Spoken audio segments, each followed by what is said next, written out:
It was just another quiet night in the living room. I had settled into my favorite corner of the couch, ready to unwind with a Netflix show. Little did I know my son would join me unexpectedly, and the evening would turn into something much more than I could have imagined. It wasn't the kind of night you plan for. It was the kind of night that stays with you long after the credits roll. But then, out of nowhere, he asked me something that would change everything. "Hey there, I'd love to know where you're watching from. Drop your city in the comments. And if you're enjoying the story so far, don't forget to hit that like button and subscribe." Now, let's get into it. The house was quiet, the kind of stillness that wraps around you at the end of a long day when everyone else is off doing their own thing. It was just me and the soft hum of the TV, flickering light from the screen casting gentle shadows around the room. I'd settled in, stretched out, grabbed the blanket I keep on the couch for moments like this, and clicked on my show. I've always been a sucker for a good mystery, but tonight I didn't really care about the plot. I just needed a bit of escape. The house had always felt a little too big since my son had moved out. You'd think the silence would be something I'd get used to by now, but it never seemed to stick. I'd always told myself that it was okay, that things changed, but every so often, a wave of loneliness would hit me. I was about halfway through an episode when I heard the familiar sound of footsteps on the stairs. I turned just in time to see my son, Ben, standing in the doorway.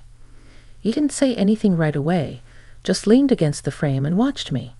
He was taller than I remembered, with that same scruffy beard he'd grown in the last few months, his eyes still full of that boyish energy even as he got older. It felt strange, how quickly he'd grown up.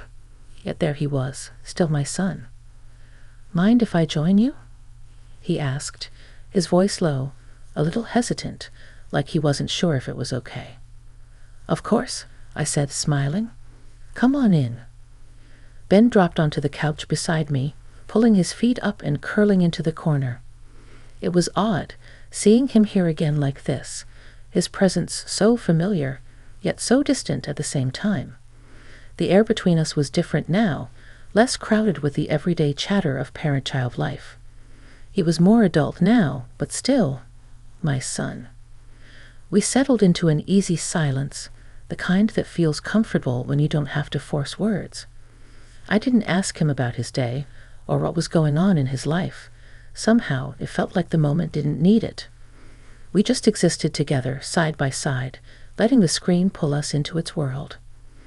About halfway through the episode, I glanced over at him. Ben wasn't really watching the show anymore. His eyes were focused on the screen, but his expression was different, serious, almost. It felt like something was on his mind, something more than just the random thoughts that came with a casual evening. "You okay?" I asked, my voice quieter than usual.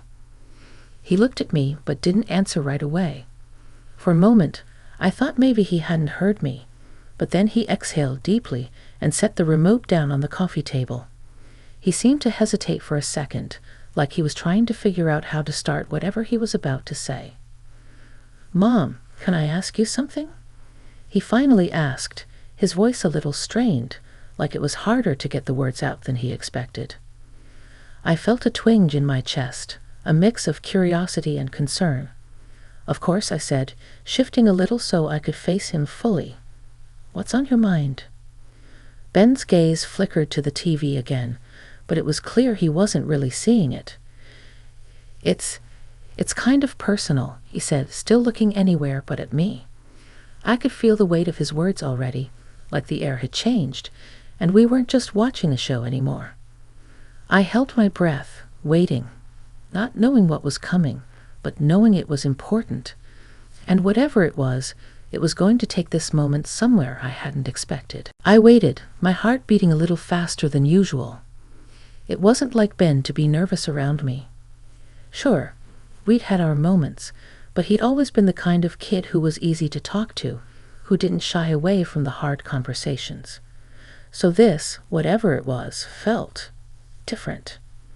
He shifted in his seat, rubbing the back of his neck, as if trying to ease the tension that had settled there. I couldn't help but notice how much he changed in the last couple of years. The once carefree, wide-eyed kid I knew seemed like a distant memory, replaced by someone who carried more weight on his shoulders than he probably let on. You know, when you get older, people start asking you all sorts of questions, he said, his voice quieter now, almost like he was talking to himself. Stuff like, what's your plan? Where do you see yourself in 5 years? It's like everyone expects you to have it all figured out. But sometimes I don't even know where to start. I felt a pang in my chest at his words. I'd been watching him grow into himself for years, and somehow I'd missed just how much uncertainty he carried with him. I wanted to reach out, to wrap my arms around him like I used to when he was little, but I held back. He wasn't a little boy anymore. He was a young man, and this was something he needed to navigate on his own, even if I could help guide him. I get that, I said softly. Life doesn't come with a roadmap. But you know, you don't have to have it all figured out right away. It's okay to take your time. Ben nodded slowly, but there was still that distant look in his eyes. It's not just that, Mom. He trailed off again, and I could see the struggle in his face. It was like there was a wall he was trying to tear down, but something was holding him back. I don't know. I've been feeling like I'm not living up to what everyone expects me to be. The words hung in the air for a moment, heavy and raw. I was used to Ben being self-assured, even a little stubborn at times, so hearing him speak like this, vulnerable, unsure, caught me off guard. I felt a deep ache in my chest, wanting so badly to fix whatever was going on inside his head. Ben, I started gently, you don't have to be anything other than who you are. I know it might feel like there's pressure to be something else, but trust me, the people who love you want you to be happy. And that's what matters most. He met my eyes then, his expression softening just a little. I know, Mom. I've been thinking a lot about what I want to do with my life, and I keep asking myself if I'm on the right path. I don't want to disappoint anyone, especially you. His words hit me like a wave, crashing over me with the weight of something I hadn't realized he was carrying. I had never wanted him to feel like he had to live up to some impossible standard, but somewhere along the way, I must have made him feel that way. My heart ached for him, for the way he had taken on this burden alone, without ever asking for help. You could never disappoint me, Ben, I said, my voice thick with emotion.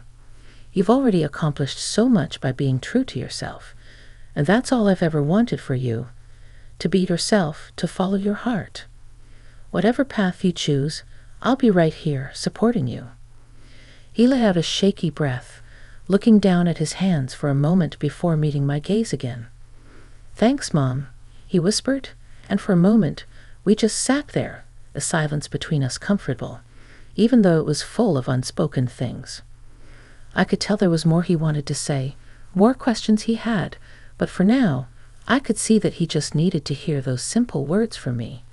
The reassurance, the truth that no matter what happened, he was enough. The show was long forgotten now, the screen flashing silently in the background. But that moment, the quiet understanding that had settled between us, was louder than any dialogue we could have been watching. It was the kind of moment that felt like a bridge, one that connected us in a way I hadn't expected, but desperately needed.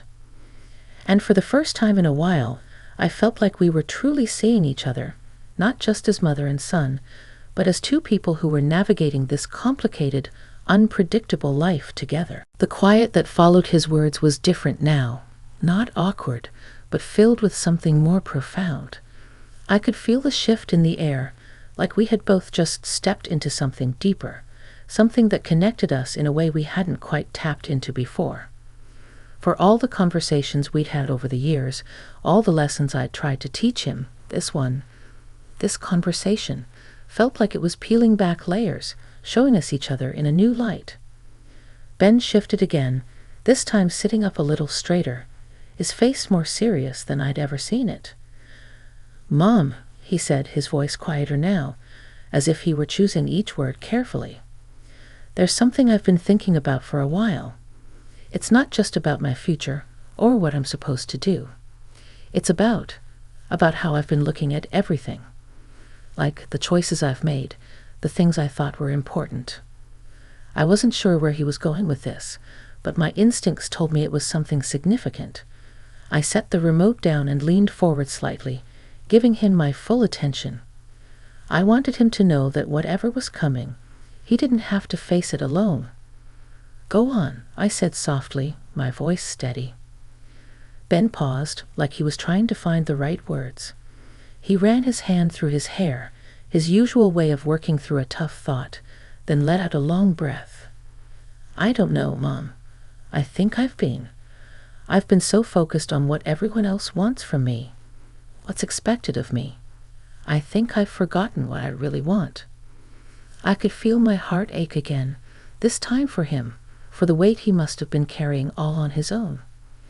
The pressure to succeed, to fit into some mold that others had made for him, it had consumed him more than I realized. "I've always tried to make you proud," he continued, his voice quieter now, almost hesitant. "But I think I've been so wrapped up in that, in trying to meet other people's expectations, that I lost sight of what makes me happy." The words hung between us, both raw and vulnerable. He was admitting something to me, and maybe even to himself, that I'd always hoped he'd find the courage to face. The idea that his happiness, his peace of mind, had to come from within, not from the approval of others. I reached out and placed a hand on his, giving it a gentle squeeze. "Ben, I've always been proud of you. Not because of what you've done or how much you've achieved, but because of who you are. And you don't have to live up to anyone else's expectations. The only one you need to make proud is yourself." He looked down at our hands, his thumb brushing over my knuckles, then nodded slowly. His eyes were shiny, but not with tears. More like the weight of everything he'd been holding in was starting to lift. He looked up at me then, his gaze soft but searching, like he was trying to piece together something that had eluded him for years. "I guess I've been so scared of making the wrong choice," he said after a beat. "Like if I don't follow the path everyone thinks I should, I'll mess up or disappoint you. But I don't want to keep living in that fear." I could feel my chest tighten with emotion, and my voice came out a little hoarse as I answered, "Fear is a tough thing to carry around, Ben. But sometimes it's the mistakes, the things we learn along the way, that teach us the most. And I'm not going anywhere. I'm here, no matter what." His eyes softened at my words, and for the first time all night, I saw a flicker of relief pass through him. The kind of relief that comes when someone lets go of something heavy they've been holding for too long. "You've always made me feel like I could be myself," he said, his voice barely above a whisper, but it carried so much weight. "I don't think I realized how much I needed to hear that from you." I smiled, trying to hold back the tears that threatened to come. "You've always been you, Ben. You've just got to believe that's enough." We sat there for a few moments longer, the TV still playing in the background, but neither of us really paying attention to it anymore. It was one of those rare moments when time seemed to slow, and all that mattered was the connection between us. Finally, Ben stood up, stretching his arms overhead. "Thanks, Mom," he said, his voice more steady now, like a weight had been lifted off his shoulders. "I needed to talk to you about all this. I feel, I don't know, lighter. Like maybe I don't have to figure it all out right away." "You don't," I said, my voice full of warmth. "Take your time. It's all part of the journey." He nodded, and for the first time in a long while, I saw the quiet confidence in him that had always been there beneath the surface. He was still my son, but in that moment, I saw him not just as the boy I'd raised, but as the man he was becoming. The one who would continue to navigate the world, make mistakes, and grow. And I would be there every step of the way, supporting him as he figured it out. As he made his way to the door, he paused and turned back to me. "Oh, and Mom." He smiled, a small, genuine smile that tugged at my heart. "Maybe we should do this more often. Just hang out, you know." I smiled back, my heart full. I'd like that. The next few days felt different. It wasn't as though everything magically clicked into place for Ben, or that some grand transformation happened overnight. But there was a shift, a quieter understanding between us. I noticed it in the way he'd drop by after work, more often than he had before, or how he'd sit down to talk, not because he had something specific to say, but because he just wanted to be present. And I started to realize that, maybe for the first time, Ben was starting to feel comfortable in his own skin, like he was learning to trust himself more, without worrying about what anyone else thought. I had a few moments to reflect on our conversation.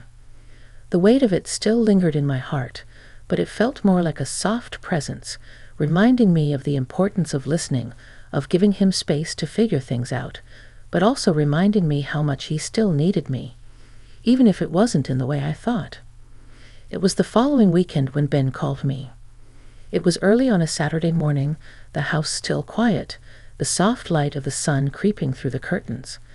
I was sipping my coffee in the kitchen when my phone buzzed on the counter. "Hey, Mom." His voice was cheerful, but there was something different about it, something light. "I've been thinking, how about we go to that diner we used to visit? You know, the one near the lake? I got a morning off and figured we could catch up." I could feel the warmth of the moment before he even finished speaking. The diner by the lake had been a regular spot for us when he was younger. It was one of those places that felt like time had stopped, still the same worn-down booths, the familiar smell of coffee and pancakes.